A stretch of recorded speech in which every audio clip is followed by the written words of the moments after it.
Hello student, welcome to our channel computer organization and architecture के tutorial में आज हमारा टॉपिक है hardwire control unit. Hardwire control unit क्या होता है आपका, कैसे आपका डेटा कंट्रोल होगा वो डिफाइन करेंगे आप हार्डवायर कंट्रोल यूनिट के अंदर। The CPU usually has two main system. CPU के दो मेन पार्ट होते हैं आपके, एक तो कंट्रोल यूनिट होता है, दूसरा अर्थमेटिक लॉजिक यूनिट होता है। So control unit is used to synchronize the task with the help to sending time and control signal. Control unit का ही एक पार्ट होता है आपका कि कंट्रोल जो भी आपके टास्क है उनको कंट्रोल करना, सेंडिंग टाइमिंग सिग्नल और कंट्रोल सिग्नल को फाइंड आउट सेंड करना, सिंक्रोनाइज करना, वो आपका कंट्रोल यूनिट का पार्ट होता है। अब कंट्रोल यूनिट में दो पार्ट आपके डिफाइन होते हैं, एक तो हार्डवेयर कंट्रोल यूनिट होता है, दूसरा आपका माइक्रो प्रोग्राम कंट्रोल यूनिट होती है।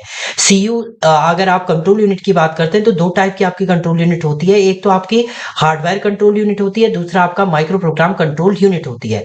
So microprogram control unit are the hardware control unit, can be called two types of control unit। दो टाइप के आपके control unit. We can execute an instruction with the help of microprogram and hardware control unit।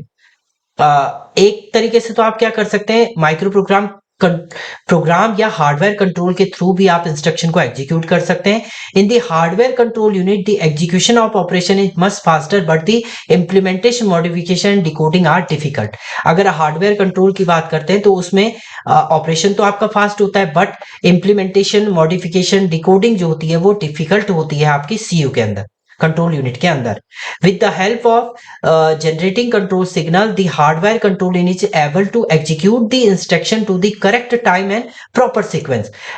अगर आप hardware control की बात करते हैं तो कंट्रोल जनरेट करता है कंट्रोल सिग्नल, जिसके थ्रू आप एग्जैक्ट टाइम पर, प्रॉपर टाइम पर एग्जीक्यूट करेंगे इंस्ट्रक्शन को और प्रॉपर सीक्वेंस से। In this control unit the control signal are generated with the PLA, programmable logical error के एरे के थ्रू ये डेवलप होते हैं। एंड इसके जो स्टेप है आपका, ये देखिए पूरा प्रोसेस इसमें डिफाइन किया है आपका, जिसमें सबसे पहले आप डिफाइन करते हैं इसमें द स्टेट काउंटर। देखो काउंटर इनेबल होता है आपका, स्टेप काउंटर है, क्लॉक है, एक्सटर्नल इनपुट है, कंडीशन सिग्नल है, कंट्रोल सिग्नल जनरेटर है, इंस्ट्रक्शन डिकोडर है, इंस्ट्रक्शन, ये पूरा मिलके आपका हार्डवेयर कंट्रोल यूनिट बनता है। अब एक एक करके हम लोग देखेंगे। सबसे पहले आपका इंस्ट्रक्शन रजिस्टर क्या होते हैं। It is a type of processor register use to contain an instruction that is currently in execution. आपके कौन कौन से इंस्ट्रक्शन आपके एग्जीक्यूशन में रहेंगे वो आपके इंस्ट्रक्शन रजिस्टर के अंदर डिफाइन होते हैं। We can see the instruction register used to generate the opcode bits respective of the operation as well as addressing mode of operand। Instruction decoder OP code bits are received in the field of instruction decoder। The instruction decoder interpret the operation and instruction addressing mode, ये define करता है। On the basis of addressing mode, the instruction and opcode with existing in the instruction register and instruction decode set the corresponding instruction signal ISI to 1। यानी अब दूसरा जो है आपका instruction decode है। इंस्ट्रक्शन डिकोड क्या करता है, जो भी आपके इंस्ट्रक्शन होंगे उनको डिकोड करने का काम जो करता है वो आपका इंस्ट्रक्शन डिकोड करता है। इसके बाद स्टेप काउंटर, यानी कितने आपने स्टेप इसमें एग्जीक्यूट किए। Step counter is implementing which is use to contain the signal from T1 to T5 and now on the basis of step which the instruction to be. देखिए step counter का main काम क्या होता है, आपका step कितने आपने count करे वो डिफाइन करता है, जिसमें T1 से T5 तक आपके इसमें टाइम काउंटर जो होते हैं वो होते हैं। इसके बाद कंट्रोल सिग्नल जनरेटर, ये क्या करता है, सिग्नल आपके जनरेट करेगा एंड इसके अलावा आपका लास्ट में कंट्रोल सिग्नल जो होते हैं वो जनरेट होंगे।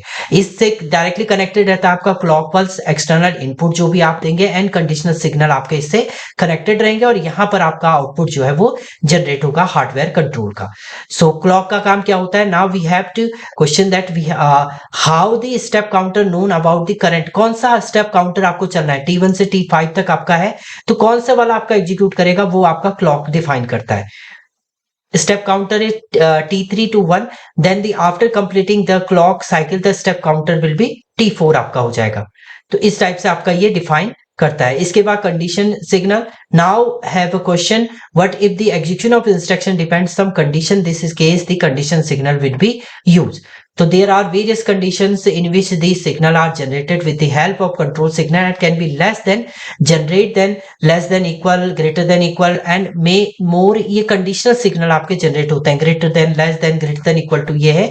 इसके बाद आपका एक्सटर्नल इनपुट है। एक्सटर्नल इनपुट यानी जो आप इनपुट उसमें जनरेट कर रहे हैं। तो external input is the last one, it is used to tell the control signal generator about the interrupt which will be affected the execution of instruction. इसमें ये दिखाता है कि कोई इंटरप्ट तो नहीं आ रहा है जिसके कारण आपका रिजल्ट जो है अफेक्ट हो सकता है। So on the basis of input obtained by the conditional signal, step counter, external input and instruction register, the control signal will be generated with the help of control signal generator.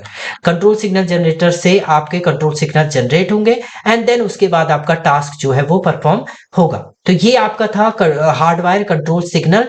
दो type का आपका control unit है जिसमें आपका hardwire control unit हमने देखा। Next में हम लोग देखेंगे micro program control unit. Thank you student.